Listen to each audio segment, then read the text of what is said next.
Fala galerinha, professor Rafael Veloso falando, e agora nós vamos corrigir essa listinha aqui, que na verdade é a lista 4, né? Então tem essas questões aqui, tá? E depois tem uma tabela de potencial de ordem eletroquímica, tá? Se você não souber usar isso, tem um vídeo no meu canal sobre pilhas, né? Onde você vai aprender a calcular o potencial de uma pilha, mas a equação é simples. O potencial da pilha é o potencial de redução maior menos o potencial de redução menor. Tem outra equação, pode ser o potencial de redução do cátodo menos o do ânodo, tá? Esses potenciais aqui todos, ó, eles são todos potenciais de redução. Ó. Então, o potencial de redução da prata é 0,8. Como é que eu sei que é de redução? Ó? Porque para a prata reduzir, ela precisa receber um elétron. Então, a prata mais, ela recebe mais um elétron para virar prata sólida. Então, essas equações aqui todas são equações de redução e aqui os seus potenciais. Então, você só vai ver qual dos dois valores é o maior e vai colocar nesta equaçãozinha aqui. Ó. Por exemplo, vamos supor que eu quero fazer aqui uma pilha usando prata, que o potencial é 0,8, e eu quero usar também cálcio. Cálcio aqui, ó, o potencial é menos 2,87. Então, entre esses dois valores, 0,8 é maior. Então, 0,8 é maior, né? Então, eu colocando nesta equaçãozinha aqui, ó, então, o potencial dessa pilha vai ser 0,8, que é maior, menos 2,87, né? Resolvendo essa continha aí, a gente vai chegar num potencial, numa tensão liberada pela pilha, de mais 3,67 volts. Essa pilha nossa vai conseguir ligar um LED aí, por exemplo. Tá bom? Então vamos lá, vamos para as questões aí. Primeira questão, questão 1, está pedindo que tem uma mistura de nitrogênio, hidrogênio e amônia. Então, nitrogênio, hidrogênio e amônia. Em equilíbrio químico, a uma temperatura de 400 graus Celsius e as pressões parciais, né? pA, dos três gases eram respectivamente 17,9 do nitrogênio, 12,7 do hidrogênio e 2,45 da amônia. Beleza? Então está aqui anotado as pressões parciais deles. E a gente sabe o seguinte, para achar a constante de equilíbrio, né, o chamado K, a gente tem que colocar a atividade de todos os produtos multiplicados, né, e elevado pelo coeficiente estequiométrico. Né? Aqui só tem um produto, ó, NH3, e o coeficiente dele é 2. Então, ó, o que é essa atividade? Ela pode ser descrita aqui nesse caso como a pressão do NH3 dividido pela pressão padrão. Essa pressão padrão, geralmente, a gente usa um bar, tá? E ela serve principalmente para poder cortar a unidade. Ó, aqui está ATM, eu teria que cortar aqui com bar. Eu teria que transformar esse ATM aqui para bar, só que essas unidades elas são bem próximas, tá? Aí a gente vai deixar. Vai causar um erro, mas é um erro pequeno. E aí o seguinte, ó. Então, essa pressão do NH3, pressão parcial dele, tem que ser elevada ao quadrado. Por quê? É a atividade, né? A atividade é essa divisão aqui, ó, elevado ao coeficiente estequiométrico, que no caso é 2. Dividido pela atividade dos reagentes multiplicados, elevado ao coeficiente estequiométrico também. Então, quais são os reagentes? Aqui eu tenho 2, eu tenho o H2 e o N2. Então, eu vou ter que pegar a pressão parcial do H2, elevar ao cubo, multiplicado pela pressão parcial do N2 e elevar a 1, porque a coeficiente estequiométrico que vale 1, tá? Então, ó, a gente acaba chegando nesta equação aqui, ó. E aí, esse P aqui só serve para cortar a unidade, então é só substituir os valores mesmo. A pressão do NH3 é 2,45, coloquei aqui elevei ao quadrado. Aí divido pela pressão do H2 elevado ao cubo, vezes a pressão do N2 elevada a 1. Tá? Fazendo isso na calculadora, né? O K da reação, para a ordem direta de reação, é 1,64 vezes 10 a menos 4. Tá? Ele não tem unidade. Por que eu falei direta? Porque essa reação aqui, ó, na verdade, ela acontece nos dois sentidos. Né? Ele é uma equação reversível. Assim como todas as reações que são estudadas em equilíbrio químico são reações reversíveis. Então, ela pode acontecer num sentido que eu chamo de direto, né, que é para lá, ou pode acontecer num sentido que eu chamo de inverso. Tá? Aqui a gente calculou o K para esse sentido aqui. Então, nesse sentido aqui, ó, NH3 é produto e H2 e N2 é reagente. Se eu fosse calcular no sentido inverso, né, para cá, aí eles iam trocar de posições, que é o que acontece, acredito que na letra B.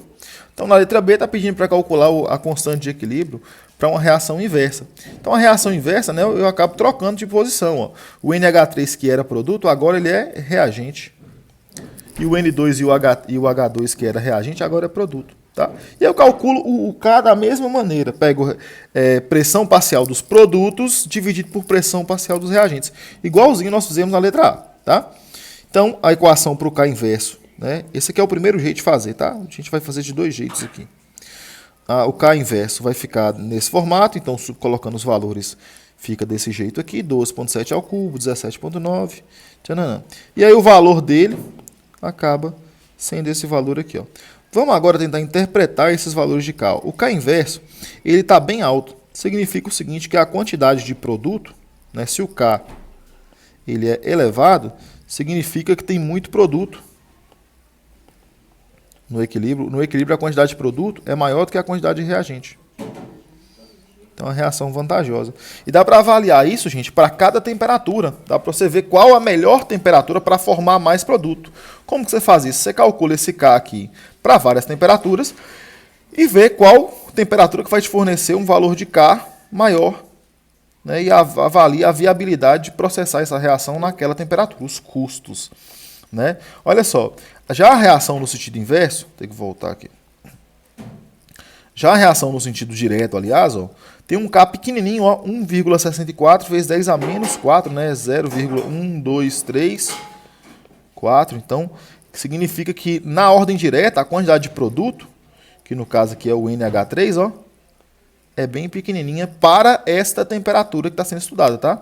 Para 400 graus Celsius. Se eu mudar a temperatura, talvez, né, o K mude e talvez eu consiga formar mais amônia, beleza? Esse processo aqui, ele foi estudado durante a Segunda Guerra Mundial, onde um cientista conseguiu desenvolver esse método para poder produzir mais amônia e poder conseguir produzir explosivo. E para isso ele teve que avaliar a melhor temperatura calculando esses casos aqui que a gente está calculando, para ver qual que era a temperatura que ia gerar mais NH3, qual que era a temperatura e a pressão que ia gerar mais NH3.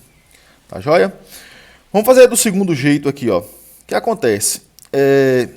Se o K direto é produto dividido por reagente, e no K inverso é reagente dividido por produto, né? Se eu pegar a reação escrita de uma forma só, tá, gente? Se eu pegar, por exemplo, A formando B, né? Aí aqui vai ser B sobre A, e aqui vai ser A sobre B. Um é o inverso do outro, né? Então eu posso dizer que o inverso que o K inverso é 1 sobre o K direto, né? E aí eu já tenho o valor do K direto, que é 1,64 vezes 10 a menos 4.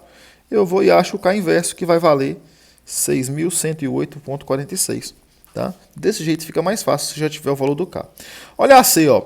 Discuta em que direção avançará a reação numa mistura em que as pressões parciais do nitrogênio, hidrogênio e da amônia são respectivamente 10, 20 e 3. Né? Então, o 10 vai ser do nitrogênio, o 20 vai ser do hidrogênio e o 3 vai ser da amônia. A amônia é o NH3. Beleza. Então, ó, já que ele está falando aqui que não vai estar no equilíbrio, a gente vai usar o Q. Tá? Que a gente usa para quando não está no equilíbrio. Quando está no equilíbrio, a gente usa o K. E a tendência de qualquer processo, de qualquer reação, é atingir o equilíbrio, o K. Então, se o seu Q estiver à direita, estiver maior do que o K, né? Vamos supor que o K vale 2 e o seu Q está valendo 4. Então, a tendência é que esse Q caminhe na direção do K. Então, esse Q aqui, no caso, ele vai diminuir. Tá? E para o Q diminuir, o que tem que acontecer? O produto tem que diminuir ou aumentar? O reagente tem que diminuir ou aumentar? Se o seu Q estiver aqui, ó, menos 3, por exemplo, né? Vamos colocar esse aqui como Q1 e esse aqui como Q2. Então, esse Q ele tende a ir na direção do K, ele tende a entrar em equilíbrio. Pode demorar, né? Aí o tempo que a gente vai demorar para poder atingir o equilíbrio, a gente estuda em cinética, não é o caso aqui, mas vai chegar no equilíbrio em um momento. E aí o valor do Q, a gente calcular com esses números que foram dados pela questão, o valor do Q, ele é de 1,125 vezes 10 a menos 4. Então vamos ver se ele está antes do K ou se ele está depois do K para a gente ver o que ele vai ter que fazer. Ó. O Q, pelo jeito, ó, ele está menor do que o K. Ó, o Q é 1,25 vezes 10 a menos 4 e o K, na direção direta, é 1,64 vezes 10 a menos 4. Então o Q vai ter que aumentar para poder chegar no K. Ó. Então a tendência é que Q siga em direção a K. Para isso Q precisa aumentar o valor. E aí vamos dar uma olhada na equação. A equação de Q é o seguinte, ó, é a atividade dos produtos dividido pela atividade dos reagentes. Então, para eu aumentar o valor de Q, ou a atividade do produto precisa aumentar, ou então a atividade do reagente precisa diminuir. Trocando para o português, né, a pressão dos produtos, pressão parcial, por caso que a gente está estudando, vai acabar aumentando. E para aumentar, a gente vai ter que formar mais produto. Tá? Logo, irá formar mais produto, ou seja, a reação vai acontecer no sentido direto. Ela vai acontecer nesse sentido aqui, ó, no direto. Ela vai ser deslocada para o sentido direto até que o Q fique igual ao K. Ok? Então está respondida aí a questão. Vamos para 2. Considere a reação N2O4 formando 2NO2, para o qual o Kp vale 0,16. A entalpia de reação vale 61,9 kJ. Aí tem que tomar cuidado com esse quilo. E a temperatura vale 27 graus Celsius e pede para calcular a constante de equilíbrio para a reação a 77. Então ele te dá um K a uma temperatura, 27, e te pede o K em outra temperatura. Isso aqui que eu estava falando com vocês lá na questão 1, para vocês olharem, agora vocês vão ter condição de calcular qual que é a melhor temperatura para uma reação acontecer, se vocês tiverem esses dados. Dá para vocês fazerem o cálculo e testar para todas as temperaturas para ver qual que é o K mais favorável, né? Aí vocês vão ter que considerar qual que é o K mais favorável e se é possível trabalhar naquela temperatura estudada, tá?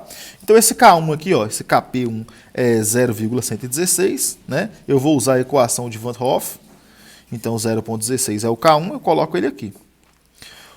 A entalpia de reação vale 61,9, né? 61,9 kg, então eu tenho que multiplicar por 1.000, né? Então fica 61.900 dividido pelo R, que é 8,314, e eu coloco 1 sobre T2. T2 é 77 graus Celsius, né? Que dá 350 Kelvin.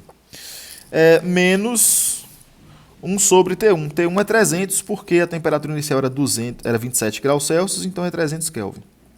Beleza, resolvendo essa conta aqui, a gente tem um K igual a 5,75. E vamos ver se ele faz sentido. Olha só. O K a 27 graus Celsius era de 0,166. Né? Significa que não tinha muita formação de produto, não, né? Tinha mais reagente do que produto. Porque o K é uma relação entre produto e reagente, né? Então, se esse valor aqui está menor do que 1, então é bem provável que o reagente seja mais alto. É claro que tem o coeficiente também que tem que ser elevado, né? Tem outras coisas. Beleza, aí eu aumentei a temperatura para 77 e o K, aconteceu o que com o K? Ele aumentou também. Ele foi para 5,75. Beleza. Então, se eu aumentar a temperatura, significa que o K aumenta, significa então que está formando produto. Ou seja, favorece a reação no sentido direto. Beleza. Em uma outra aula a gente discutiu o seguinte, ó, que quando o ΔH é maior do que zero, quer dizer que o processo é endotérmico, ele precisa absorver calor. Né? E aí, se eu preciso absorver calor para o processo acontecer no sentido direto, se eu tiver temperatura sobrando, né, se eu aumentar a temperatura, significa que eu vou ter calor disponível para absorver. E aí, é claro que eu vou deslocar a reação no sentido direto mesmo. Né? Se aqui é endo, então eu preciso absorver calor, o processo precisa absorver calor. Se eu aumento a temperatura, eu vou ter calor disponível para absorver e ir para esse processo aqui acontecer. Então faz sentido sim. Tá? A gente provou isso de maneira termodinâmica lá na outra aula. Questão 3, então. Analisemos a dissociação do metano, CH4, nos seus elementos CS, carbono sólido, e H2 gasoso. Então isso aqui é uma dissociação, galera. Ó. E aí a questão vai dar a entalpia de reação de formação, né, para a formação do CH4. Isso não ficou muito claro aqui na questão. Só que se vocês tivessem errado isso também, eu não ia, numa prova, por exemplo, eu não ia desconsiderar não, mas isso aqui é para poder formar o CH4. Então, esses valores aqui de entalpia e de entropia é para esta reação aqui, ó, tá? Para de cima, eu vou ter que trocar o sinal. Tá? Beleza. Então, outro detalhe importante aqui é o seguinte, ó, esse aqui é kJ por mol. Esse aqui, na hora que eu fui copiar, eu acabei copiando a mesma fórmula, só que esse aqui não é kJ não, esse aqui é só joule por mol. Beleza? Então vamos lá. Está pedindo para calcular a constante do equilíbrio. Eu posso calcular a constante do equilíbrio usando esta equação aqui, ó. O K. Joia? E aí o que acontece? Para usar essa equação eu preciso da energia de Gibbs de reação. A energia de Gibbs de reação eu tiro dessa relação fundamental da termodinâmica, que aqui está. Eu só vou colocar esse menos aqui, ó, para poder inverter a reação, né? Em vez de usar os valores para esta reação aqui, eu vou usar os valores para essa, né? E para isso a gente inverte o sinal. Então aqui é menos e menos. Então eu coloquei o menos nos dois lados da reação, beleza? Aí eu vou usar os valores então que a questão está dando. Quais valores são esses? Deixa eu acalmar o cachorro ali, gente, só um minuto. Alfa! Então, ó, 74,85 kJ, né? 74.850 joules, tá? E aí menos a temperatura é 298 e a entropia é menos 80,67. Então, fazendo essa multiplicação aí toda, a gente chega que menos a variação da energia de Gibbs, né? É menos vezes menos 50810 joule por mol. Então, esse menos vezes menos aqui vai multiplicar, vai ficar positivo. E a gente vai usar este valor aqui, tá? Estou colocando negativo aqui porque ele está querendo estudar a reação no sentido inverso. Então, joia. Olha só. Então, para tirar esse ln aqui, eu vou passar o número de Euler elevado dos dois lados. Aí vai cortar esse ln e esse número de Euler. Então, o K fica com esta expressão. Beleza? Então, fica menos o valor da entalpia de reação de Gibbs. Energia de reação de Gibbs, que a gente encontrou lá, é mais 50.810. Tá? Aí esse menos, por que não ficou com esse menos aqui? Ó? Eu já expliquei que é porque a gente teve que inverter a reação. Mas se vocês errassem isso, não ia ter problema não, eu ia considerar. Sobre RT. Então, fazendo esse cálculo, a gente chega num K igual a 1,24 vezes 10 a menos 9. Então, ele é um K muito, muito, muito pequeno, certo? Ele é um K bem pequeno. O que significa que nesta reação aqui, ó, a quantidade desses dois aqui que vai ser formado, né, no equilíbrio, é uma quantidade baixa nessa temperatura de 298. E faz até sentido, né? Onde já se viu você ter uma quantidade de amônia e essa quantidade de amônia formar, né, a 25 graus Celsius, ficar formando carbono e H2. Forma carbono e H2? Forma, só que é uma quantidade pequena, ok? Beleza. Então vamos lá para a questão 4. Uma pilha de zinco e cobre liberava 1,21 volts e ciente disso de que as soluções utilizadas para a confecção do sistema se encontravam aí deu a concentração do zinco 2+, 0,01 mol por litro. E a concentração do cobre 2+, que é 1,5 mol por litro. Esse Mzão grande é molar, tá? Calcule qual era a temperatura do ambiente usando a equação de Nernst. A equação de Nernst é essa equação aqui, ó. Tá? Aqui do lado eu anotei os valores, os dados que a questão me deu, e aí eu tive que escrever essa reação que acontece entre o zinco e o cobre, ó. O zinco 2+, né, para formar zinco 2+ e cobre 2+ para essa pilha, para eu saber quantos mols de elétrons que estavam transitando no processo, né? Essa quantidade de mols de elétrons eu vou usar aqui, ó. Esse N aqui é a quantidade de mols de elétrons que está transitando, tá? Quem que é esse Q? Esse Q é a relação entre Na verdade, ele é como se fosse o K que a gente calculou aqui antes, ó.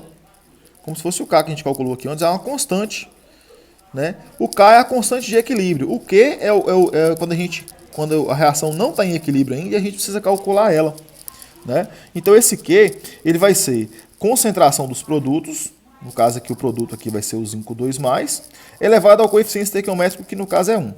Esse cobre aqui não entra porque ele está sólido. A gente conversou na última aula que sólidos e solventes, né, ou líquidos puros, não vão entrar no cálculo do K. E dividido dos reagentes, né? Os reagentes aqui nós temos o cobre 2+, que está dissolvido, então ele entra, elevado a 1. O zinco não vai entrar porque está sólido, ok? Então o Q vai ser calculado desta forma aqui. Beleza. Joia. Aí nessa equação eu tenho que tentar isolar o T. Joia? Tem que tentar isolar o T. O que é mais que falta aqui para eu descobrir nessa equação? O potencial padrão de redução. O potencial de padrão, dá para olhar lá na tabela, né? O do zinco é menos 0,76 e o do cobre é mais 0,34. Né? E aí, se você não souber... Se bem que eu acho que eu coloquei a tabela aqui. Deixa eu ver se eu coloquei. Acho que eu coloquei. Aqui, ó. Zinco menos 0,76. E o cobre 2+, mais 2 elétrons, virando cobre, mais 0,34. E aí eu vou fazer o maior menos o menor, com essa equação aqui que eu coloquei, e vou chegar em 1,1 volt. Então, isso é tabelado, tá? Esse 1,1 volt. Joia. Então vamos isolar o T, né? Esse cara que vai passar para lá vai ficar negativo, né? Aí fica o potencial da pilha menos o potencial padrão. Aí nós temos, eu tenho que colocar esse menos R sobre NF para o lado de lá multiplicando, tá aqui, ó. NF, o menos e o R. E esse LN de Q que estava no numerador, ele vai para o denominador. Então fica aqui o LN de Q, tá? Agora vamos substituir os valores, ó. O potencial que a questão diz que a pilha estava liberando é de 1,21 volts. O potencial padrão é 1,1 que a gente calculou. O N, número de mols que transita no sistema, é 2. O F, que é uma constante de Faraday, tá? A constante de Faraday tem um valor definido, é 96.446, um negócio assim. Coloquei 96.450, arredondei. O R é 8.314 e o Q, né, vai ficar com o LN de Q vai ficar LN da concentração de zinco sobre a concentração de cobre. Isso a questão deu, ó. Concentração de zinco 0,01, concentração de cobre 1,5. Então, fazendo esse cálculo aí, a gente percebe que a temperatura é 509,36 Kelvin, ou 236,21 graus Celsius, tá? Questão número 5. Calcule a constante de equilíbrio para as pilhas quando essas pararem de liberar tensão, né? Bom, se é uma constante de equilíbrio, então a pilha tem que ter entrado em equilíbrio, e para a pilha ter entrado em equilíbrio, ela não pode liberar tensão, né? Isso foi uma redundância aí, tá? Então, nesse caso, então, o potencial liberado pela pilha é 0 volts, certo? O que eu vou fazer com esses 0 volts? Vou substituir na equação de Nernst. Então, na equação de Nernst, no lugar do potencial da pilha, eu vou colocar 0, certo? E aí cabe a mim agora encontrar qual que é o valor do K, né? Ele queria saber qual que era a constante de equilíbrio, ou seja, com que concentração dos eletrólitos, né, dos participantes aí da pilha, essa pilha vai parar de funcionar. Que à medida com o passar do tempo, a gente percebe que na pilha de zinco e cobre, por exemplo, o lado que fica com o zinco ele vai enchendo de zinco 2+, e o lado que fica com o cobre, a concentração de cobre 2+, vai diminuindo com o passar do tempo, né? Mas com que concentração para de liberar a tensão? É isso que a gente vai descobrir aqui, né? Na verdade, a gente não vai descobrir a concentração, a gente vai descobrir a relação entre elas, que é chamada de constante de equilíbrio aqui de K, né? Então, ó, esse menos RT sobre NF, eu vou passar para lá, ele vai ficar positivo. E aí já vou passar, ó, esse RT sobre NF, já dividindo aí, né, o RT dividindo e o NF multiplicando pelo Ezinho, tá? Então a gente chega nesta equação aqui, e se eu quiser achar o K, eu tenho que passar o exponencial para cortar aqui, e o exponencial aqui disso tudo para cortar. Então tem alguns números que já são tabelados, né? Quais são eles? O F, que é 96.450, e o R, que é 8.314. Então, uma equação genérica para resolver essas questões é essa equação aqui, ó, onde K é igual ao exponencial de 11.600,91 vezes número de elétrons, mol de elétrons, né, potencial padrão sobre a temperatura. No caso da letra A, que é uma pilha entre ferro e cobre, a gente percebe que 2 elétrons é o que vai transitar nessa pilha, certo? E o potencial delas, aí olhando naquela tabelinha, o do cobre vai ser 0,34, o do ferro vai ser menos 0,44, então fazendo o potencial padrão a gente chega a 0,78, tá? Substituindo então na equação, ó, N é igual a 2. Potencial padrão 0,78. Aí a temperatura a questão não deu, eu poderia deixar isso aqui em função da temperatura. Mas vamos considerar que a temperatura é 25 graus Celsius, que é 298 Kelvin, para a gente fazer. Fazendo isso a gente chega num K igual a 2,37 vezes 10 elevado a 26. Então, no equilíbrio, a concentração de zinco 2+, tem que estar muito elevada. Está bem elevada, né? A concentração de zinco 2+, não de... que no caso não vai ser zinco 2+, não. Vai ser de ferro 2+, que é o produto, né? Que é o que vai ficar em cima. Porque esse K, gente, ele nada mais é do que essa relação aqui, ó. Cobre 2+ por ferro 2+. Ambos elevados a 1. Porque na equação global, o coeficiente estequiométrico deles é 1, tá? Para a letra B, a gente vai fazer a mesma coisa, tá? Vai calcular primeiro aqui, ó. Peguei lá os potenciais padrão lá na tabelinha da prata e do ouro. Calculei aqui o potencial padrão da pilha, deu 0,6 volts. E aí, escrevi as semi-reações aqui, ó. E nessas semi-reações é importante lembrar que o mesmo número de elétrons que a prata libera, o ouro tem que absorver. Como cada pratinha, cada Ag libera um elétron só, então eu vou precisar de 3 pratas para que sejam liberados 3 elétrons. Por que eu preciso de 3 elétrons? Porque o ouro, o Au, quando ele reduz, ele recebe 3 elétrons. Então não teria como ele receber 3 elétrons e a prata liberar só 1. Entendeu? Então, 3 elétrons vão transitar, 3 mols de elétrons vão transitar pelo circuito aí, então N é igual a 3. Substituindo isso na equação que a gente tinha encontrado, ó, fica desse jeito aqui, ó, fica K, né, é igual ao exponencial de 0,6, que é o potencial, 3 é o número de elétrons e 298 é a temperatura que a gente propôs. Então a gente chega num K igual a 2,7 vezes 10 elevado a 30, que também é um K alto, significa que a concentração aí de prata tinha que estar bem elevada para essa pilha poder parar de liberar tensão elétrica, tá? Então, grande abraço.